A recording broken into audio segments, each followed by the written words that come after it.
ดียามเย็นวันศุกร์ครับคำสั่งออกมาว่าวันศุกร์ยามเย็นเฮฮาโซเซเฮฮาลงทะเลกันนี่ละวันนี้มันได้แวะร้านไอเดียวเนอะวันนี้นะพอดี ซื้อมาละไว้ไปซื้อมาละไว้ก่อนลวงหน้าละมันได้ออกบ้านนี่ห้องดองเขาหน่อยมึกครับอันนี้ปลาหมึกห้องต้องนี่นะ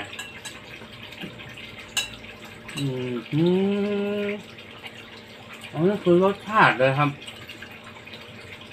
เมื่อเรานึกถึง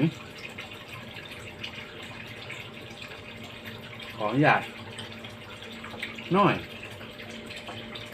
โอเคนะครับไม่เจอครับพ่อแม่พี่น้องครับ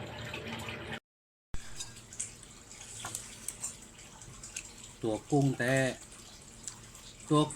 นั่นแต่เอาไว้นี่ก่อนอีล่าคนงามจะไว้กินของป่อคนดีคนนี้ได้กินก้าหัวกุ้งโอ้สิใช้มือมแล้ววะแง่มสเตอร์น่ะกะสเตตับ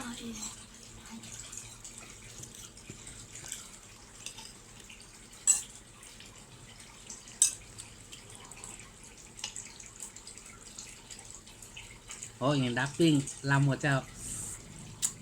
นิดหนึ่งเหรอเจ้า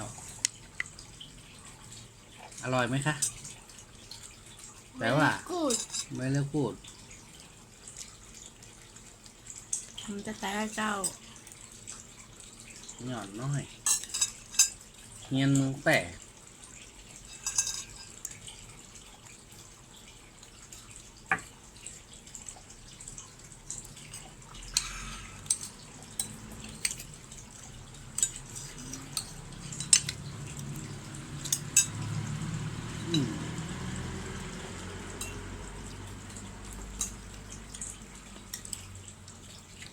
ได้ครับ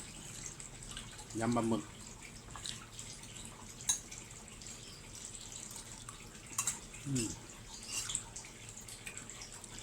ขออนุญาตหน่อยตักอุปกรณ์อันนี้